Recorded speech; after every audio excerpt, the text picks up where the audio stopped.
Hello everyone. आज हम सीखेंगे graphical representation of a linear motion. जैसे कई सारे क्वेश्चंस होते हैं जो फिजिक्स में ग्राफ से रिलेटेड होते हैं, काइनेमेटिक्स का पार्ट है। तो आज हम उसको अच्छे से समझेंगे, ग्राफिकल क्वेश्चन के इंपॉर्टेंट क्वेश्चंस लगाएंगे, उसके बेसिक्स को देखेंगे कैसे इसको सॉल्व करते हैं। तो सबसे पहले ग्राफ को समझने से पहले हम कुछ टर्म्स देखते हैं वो क्या होता है। जैसे ग्राफ को समझने के लिए हमारे पास कोऑर्डिनेट सिस्टम हमें समझ में आना चाहिए। जैसे ये एक्सिस वगैरह यूज होती हैं, ये वाई एक्सिस और ये एक्स एक्सिस। इस वाई एक्सिस पे एक वेरिएबल और एक्स एक्सिस पे एक वेरिएबल आ जाएगा। इसके बाद अगर मुझे इस एक्सिस पे एक स्केल बनानी है तो मैं क्या करूंगा, नंबरिंग कर दूंगा। ये 0 1 2 3 4 5 ये सब ऐसे यहाँ भी स्केल वगैरह यूज कर दूंगा इस एक्सिस पे। इसकी हेल्प से हम सभी सब कुछ कर पाएंगे। अब कुछ टर्म्स होता है, जैसे पहला होता है कोऑर्डिनेट्स लिखना। कोऑर्डिनेट अब जब भी कोई पार्टिकल 2D मोशन कर रहा होता है, यानी वो x में भी जा रहा होता है, y में भी जा रहा होता है, तो उनकी वैल्यूज एक ब्रैकेट में लिखा जाता है कोऑर्डिनेट सिस्टम के थ्रू।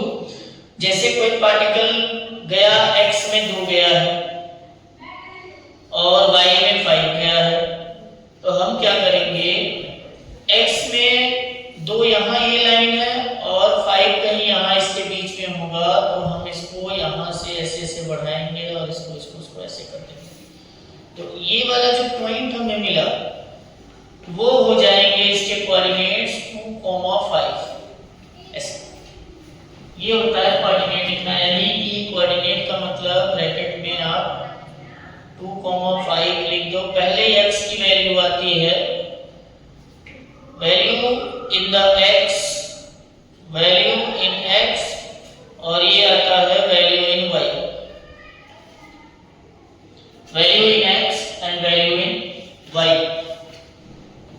कोऑर्डिनेट लिखने के बाद अगर हमें किसी भी नंबर को दिखाना हो, जैसे हमने कहा कि कोई कोऑर्डिनेट्स हमें दिखाना, अगर मुझे एक पॉइंट रिप्रेजेंट करना है इस एक्सिस पे 8,3, तो मैं क्या करूंगा, पहले नंबरिंग करूंगा। ये 0, ये 1, ये 2, ये 3, ये 4, ये 5, ये 6, ये 7 एंड ये 8। नाउ ये 1 2 3 4 5 6 7। अब x में हमें 8 जाना है, यानी x की वैल्यू 8 में जाएगी, लेकिन y में 3 जाना है। तो देखो ये y में 3 वाली लाइन आगे की तरफ बढ़ाओ और x में ये वाली लाइन आगे बढ़ाओ, जहां दोनों कट करेंगे वही एक कोऑर्डिनेट हो जाएगा 8,3। तो कोऑर्डिनेट्स अगर लिखने हैं तो हम कुछ ऐसे लिखते हैं कोऑर्डिनेट्स वगैरह को, नंबर्स लाइन को, यानी पहले x की वैल्यू और फिर y की वैल्यू, ये हमें आनी चाहिए। अब इसके बाद एक नया टर्म यूज होता है जिसका नाम होता है स्लोप। हम स्लोप देखेंगे क्या होता है स्लोप। अब हम पढ़ेंगे स्लोप के बारे में। ये स्लोप क्या होता है, स्लोप क्या होता है, हमें किसी लाइन के बारे में बताता है कि वो कितने एंगल पे इंक्लाइंड है, या फिर इसकी डिफाइन बताते हैं चेंज इन वर्टिकल अपॉन में चेंज इन हॉरिजॉन्टल। जैसे स्लोप जो होगा, एक लाइन है हमारी, ये लाइन AB। अब ये लाइन AB जो है वो y एक्सिस में भी है और x एक्सिस में भी है, दोनों एक्सिस में ये लाइन लाई कर रही है। तो ये y में कितनी है और x में कितना है, इन्हीं के रेशियो को बोला जाता है स्लोप। यानी स्लोप जो होता है, स्लोप को हम बोलते हैं change in vertical, change in vertical upon में चेंज इन हॉरिजॉन्टल। अब अगर हमें स्लोप निकालना है तो देखो ये एंगल ही स्लोप होता है, इसको साफ साफ शब्दों में बताया जाता है ढाल, ढाल, चढ़ाव, ये होता है हमारा स्लोप थीटा। ये जो एंगल है थीटा, इसी को हम बोलते हैं स्लोप। ये जो स्लोप होगा इसको हम tan थीटा के इक्वल कर सकते हैं। और इसकी जो वैल्यूज होती है, आप जब भी किसी लाइन का स्लोप निकालो तो ये होता है वैल्यू इन y अपॉन में वैल्यू इन x। जितनी वैल्यू y में है वो और जितनी वैल्यू x में है वो, अगर आप ऐसे कर देते हो तो उसी को बोल दिया जाता है स्लोप। जैसे हमें किसी लाइन का स्लोप निकालना है, ये लाइन कुछ इस तरीके की है, ये 0, ये 3 है और ये लाइन जो है वो 6 है। ऐसे इस लाइन का नाम AB है, ये x एक्सिस और ये y एक्सिस है। अब अगर हमें इस लाइन का स्लोप चाहिए तो स्लोप यानी कि स्लोप को थीटा एंगल ही होता है, ये स्लोप है, चेंज इन वर्टिकल अपॉन में चेंज इन हॉरिजॉन्टल। तो ये जो स्लोप होगा AB लाइन का, तो AB लाइन y एक्सिस में कितना है वो देखेंगे। AB लाइन जो है y एक्सिस में 6 है और x एक्सिस में 3 है, यानी जो स्लोप आया वो आया 2। ऐसे स्लोप निकालेंगे। अब और भी देखो, जैसे हमें यहाँ और भी स्लोप निकालना हो किसी लाइन का, जैसे ये निकला ऐसे ऐसे, यहाँ ये 0 और यहाँ मान लो ये 2 है और यहाँ पे ये 2 है और यहाँ पे ये 4 है। इनका नाम अगर मैं रखूँ ये A, ये B और ये C। अब अगर मैं पूछूं कि ये स्लोप BC कितना होगा, ये जो BC लाइन गिवन है हमको इसका स्लोप मैं बता सकता हूं क्या? तो देखो स्लोप जो है वो BC लाइन का, BC लाइन को अगर ध्यान से देखें तो ये BC लाइन जो है y एक्सिस में कितना है, चेंज कुछ हुआ ही नहीं, y एक्सिस में कुछ भी चेंज नहीं हुआ, ये तो हॉरिजॉन्टल ही है ना, तो y एक्सिस में नो चेंज, तो ये हो गया 0। In the y axis it is 0 and x axis में ये हो गया कितना 4 - 2 यानी 2, यानी इसको डायरेक्ट हम 2 कर सकते हैं, तो ये 0 है। यानी ये जो लाइन होती हैं अगर वो x एक्सिस से कोई एंगल नहीं बना रहा है तो हम स्लोप को समझेंगे वो 0। स्लोप ऐसे निकलेंगे, कैसे जिसका स्लोप 0 हो गया, देखो ये लाइन जो है वो सीधा parallel to the x axis हो गई और ये ना y एक्सिस में थोड़ा सा भी चेंज नहीं हुआ इसके y एक्सिस में, तो जब थोड़ा सा भी चेंज नहीं हुआ तो ये y एक्सिस की वैल्यू 0 हो जाएगी और ये x एक्सिस में 2 गया था तो 2 ये स्लोप हो गया इसका 0।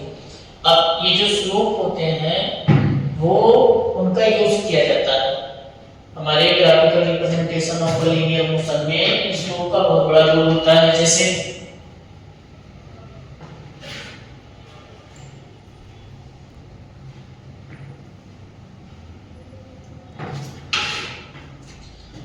अब जैसे हमें स्लोप निकालना है, फाइंड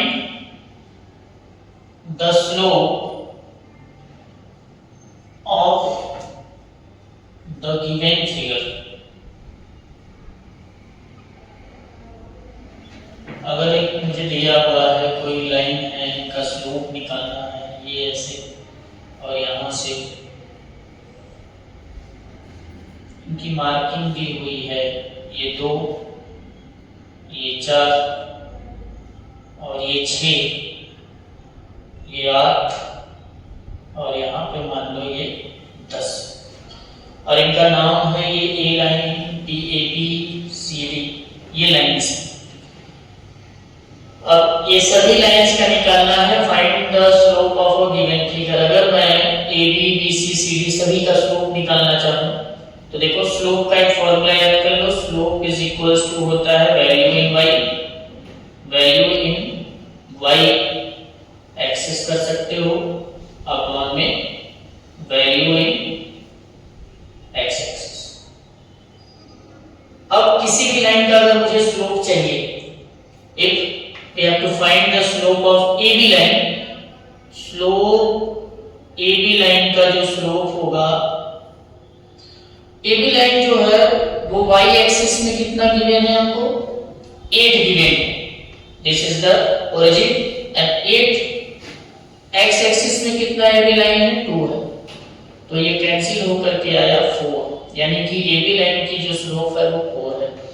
BC लाइन का अगर मैं स्लोप पूछूं आपसे BC लाइन का, तो BC लाइन देखो चेंज इन वर्टिकल अपॉन में चेंज इन हॉरिजॉन्टल होता है। BC लाइन y में कितना है, अगर मैं देखूं इस B लाइन शुरू हो रहा है B से, एंड हो रहा है C से, तो y में अगर मैं वैल्यू इसका देखूंगा तो ये 8 से शुरू हुआ और 8 से ही खत्म हुआ।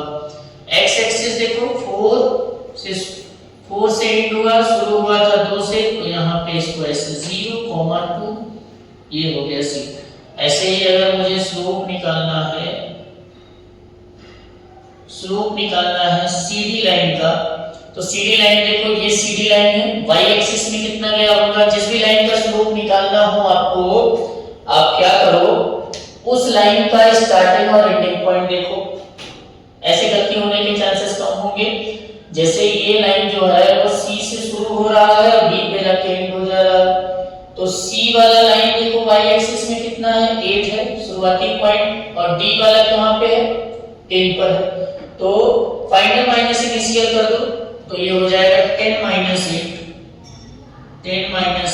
और देखो x एक्सिस में कितना है 6 माइनस 4, तो ये हो गया 2, 2, तो ये हो गया 1। तो ऐसे स्लोप निकलेंगे और इन स्लोप का यूज होता है, हमें कैसे फाइंड आउट करते हैं। अब स्लोप के बाद अब हम ग्राफ के बारे में देखेंगे, कितने टाइप के ग्राफ यूज होते हैं हमारे graphical representation of a linear motion में। तो इसको इरेज कर देते हैं।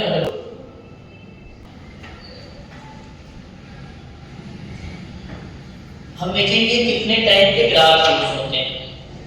तो देखो हमारे पास जो ग्राफ होता है वो बेसिकली 3 टाइप के ग्राफ यूज होते हैं। पहला हमारा ग्राफ जो होता है वो होता है पोजीशन टाइम ग्राफ,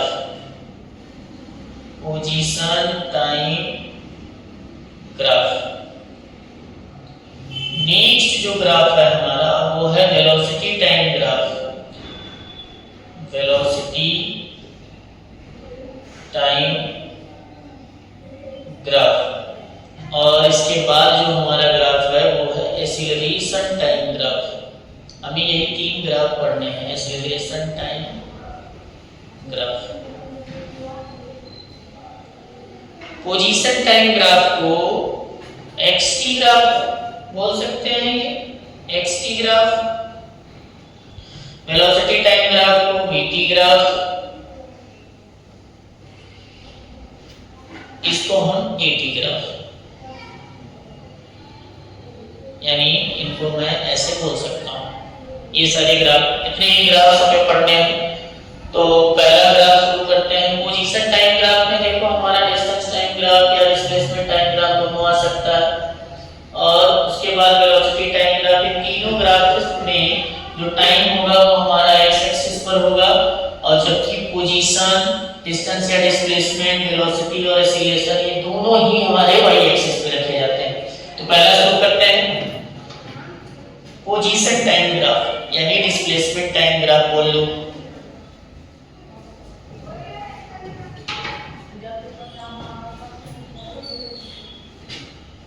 हम शुरू करते हैं पोजीशन टाइम ग्राफ, पोजीशन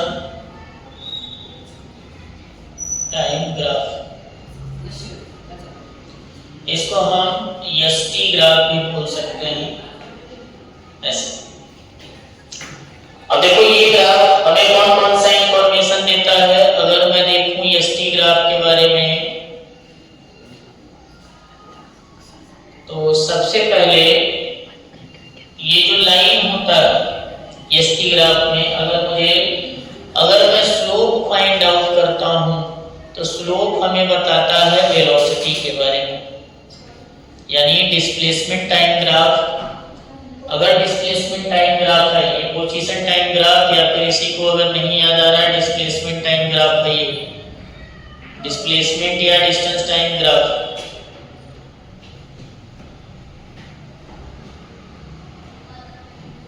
अगर इस ग्राफ में स्लोप फाइंड आउट करते हो तो वो वेलोसिटी बताता है, और इस ग्राफ में अगर एरिया निकालते हो, defines no physical quantities, defines no physical quantities, यानी इस ग्राफ में अगर आप एरिया फाइंड आउट करते हो किसी भी लाइन का तो वो किसी भी फिजिकल क्वांटिटी को एक्सप्लेन नहीं करता है। नेक्स्ट, अगर मुझे डिस्प्लेसमेंट चाहिए, डिस्प्लेसमेंट इस ग्राफ से चाहिए तो डिस्प्लेसमेंट हमेशा इस ग्राफ से मैं निकालूंगा final point minus initial point. Final point और इनिशियल पॉइंट की हेल्प से मैं हमेशा इसको निकालूंगा डिस्प्लेसमेंट।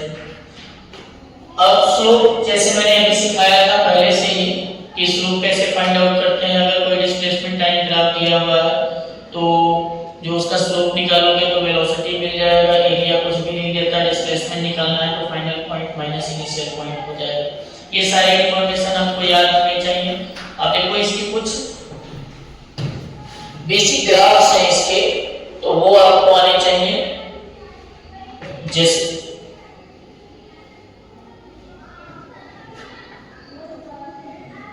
अगर कोई object case first when an object is at rest, जब कोई ऑब्जेक्ट रेस्ट पर है तो उसका ग्राफ आप कैसे बनाओगे। देखो ये हमारा डिस्प्लेसमेंट टाइम ग्राफ, ये s और ये t। अगर मैं एक लाइन ऐसे स्ट्रेट ड्रॉ कर दूं, इसमें ये लाइन स्ट्रेट है, देखो ऐसे अगर मैं कोई ग्राफ बना दिया तो इसको मैं बताऊंगा कि जो पार्टिकल है वो रेस्ट पर है। कैसे रेस्ट पर है एक्सप्लेन करेंगे। तो देखो अगर किसी भी लाइन का स्लोप देखना है तो उसको x वाले एक्सिस यानी टाइम एक्सिस पे लेकर आओ। इसको टाइम एक्सिस पे लेके आओगे तो थीटा की वैल्यू होगी 0। थीटा की वैल्यू 0 यानी स्लोप जो हो गया वो 0 है। और डिस्प्लेसमेंट टाइम ग्राफ में जो स्लोप होता है वो हमें वेलोसिटी के बारे में बताता है, तो वेलोसिटी 0 हो गई। अब किसी पार्टिकल की अगर वेलोसिटी 0 हो गई तो पार्टिकल क्या होता है, that is body in motion, body in rest. जब किसी ऑब्जेक्ट के पास कोई वेलोसिटी नहीं होता है तो वो ऑब्जेक्ट क्या होता है, रेस्ट पर होता है। ये भी देखो ऐसे भी समझ सकते हो, डिस्प्लेसमेंट जो है वो कांस्टेंट हो गया है जबकि टाइम बढ़ रहा है, धीरे धीरे टाइम बढ़ रहा है, पोजीशन चेंज नहीं हो रहा, तो ये रेस्ट पर है। या फिर ऐसे समझो थीटा की वैल्यू 0 तो slope 0 velocity 0, that is body is at rest. Next case second है हमारे पास, अगर कोई object when the body is moving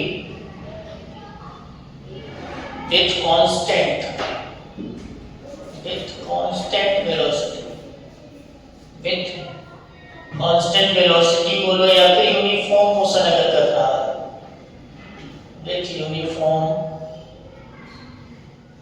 velocity. Uniform velocity से अगर मूव करेगा तो देखो कुछ हम इसका ग्राफ कैसे बनाएंगे, यूनिफॉर्म मोशन करेगा। ये सीधी लाइन कैसे, मैंने हमेशा बताया है अगर किसी लाइन का कुछ भी अगर इंफॉर्मेशन हमें चाहिए तो उस लाइन का एंगल देखो, एंगल इसका जो होगा ये थीटा होगा। अब इसके हर एक पार्टिकल के पोजीशन को देखो, यहाँ भी एंगल थीटा, यहाँ भी एंगल थीटा और यहाँ भी एंगल थीटा। यानी जो लाइन है वो इस लाइन का जो स्लोप हुआ, हर एक पार्टिकल का जो एंगल हुआ वो क्या हुआ, यानी कि थीटा जो है वो कांस्टेंट हो गया। थीटा कांस्टेंट होने की वजह से यहाँ पे इसका स्लोप कांस्टेंट हो गया। स्लोप कांस्टेंट होने की वजह से यहाँ पे वेलोसिटी जो है वो कांस्टेंट हो गई, वेलोसिटी जो है वो कांस्टेंट हो गया।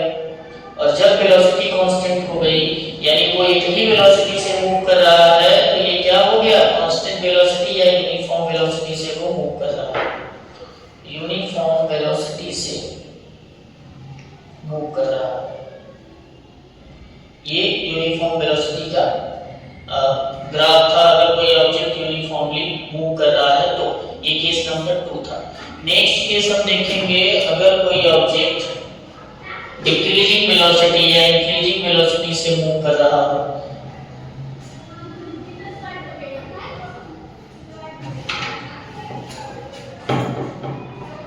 नेक्स्ट ग्राफ केस है, केस थर्ड देखो हमारा, पार्टिकल हो वो इस टाइप से मूव कर रहा है, ऐसे ऐसे, ये S और ये T ऐसे। अब देखो ये जो लाइन है वो इस एक्सिस से ग्रेटर देन 90 डिग्री हो गया है, यानी एंगल बहुत बड़ा बना दिया है। जब एंगल बहुत बड़ा बन गया इसका, तो याद रखो अगर थीटा की वैल्यू ग्रेटर देन 90 डिग्री हुई तो ये स्लोप जो होता है वो नेगेटिव हो जाता है। स्लोप नेगेटिव होता है जब थीटा की वैल्यू 90 डिग्री हो, और जब theta is less than 90 degree होता है तो स्लोप की जो वैल्यू होती है वो पॉजिटिव होती है, और जब थीटा की वैल्यू 0 तो यानी स्लोप की वैल्यू 0 हो जाती है। अब इस वाले केस में जो स्लोप होगा ये देखो वो हो जाएगा नेगेटिव, यानी स्लोप नेगेटिव जो होगा, थीटा की वैल्यू ग्रेटर देन 90 डिग्री हो गई तो स्लोप जो आएगा इस केस में, यानी कि थीटा की वैल्यू आ गई नेगेटिव, स्लोप जो होगा theta is greater than 90 degree तो स्लोप जो होगा वो नेगेटिव होगा, और नेगेटिव स्लोप होने की वजह से वेलोसिटी जो होगी वो नेगेटिव है। यानी इस बार ये भी कांस्टेंट है, यानी कि इस केस में वेलोसिटी जो है वो नेगेटिव है बट कांस्टेंट है, यानी वो नेगेटिव है लेकिन कांस्टेंट है। कांस्टेंट कैसे है? कांस्टेंट इसलिए है कि देखो हर एक पार्टिकल पे अगर एंगल देखोगे तो सेम आएगा, हर एक पार्टिकल पे एंगल जो है वो सेम है, ये एंगल ये एंगल ये एंगल और ये एंगल। स्लोप यानी थीटा की वैल्यू कांस्टेंट होने की वजह से स्लोप की वैल्यू कांस्टेंट आएगी, और स्लोप की वैल्यू कांस्टेंट है तो यानी कि वेलोसिटी जो होगी वो कांस्टेंट होगी, लेकिन ग्रेटर देन 90 डिग्री होने की वजह से वेलोसिटी नेगेटिव आएगी। अब इसके बाद एक और केस, फोर्थ केस है हमारे पास, जब वेलोसिटी इंक्रीज करे या डिक्रीज करे। Case fourth, now if the graph is like S and the displacement time graph, this is the graph। ये ग्राफ ध्यान से देखो, अगर थीटा की वैल्यू मैं देखूं तो स्टार्टिंग में थीटा की वैल्यू ज्यादा थी, इसमें थीटा जो हो रहा है वो डिक्रीज कर रहा है।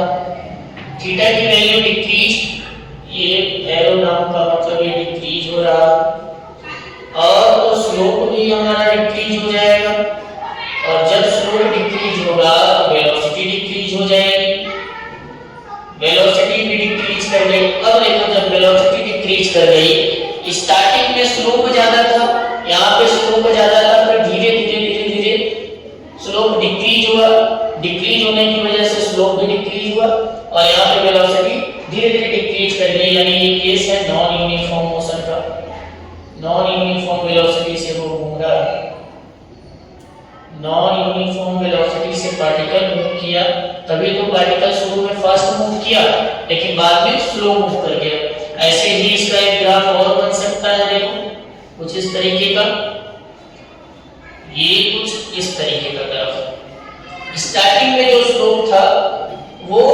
डिक्रीज था, कम था, लेकिन धीरे धीरे स्लोप की वैल्यू बढ़ती गई, यानी कि थीटा की वैल्यू जो है वो इंक्रीज कर रहा है। थीटा इंक्रीज करने की वजह से स्लोप इंक्रीज कर रहा है, और स्लोप इंक्रीज करने की वजह से पार्टिकल की वेलोसिटी भी इंक्रीज कर गई, और जब पार्टिकल की वेलोसिटी इंक्रीज कर गई तो ये जो पार्टिकल था वो नॉन यूनिफॉर्म मोशन कर रहा है, that is non uniform motion.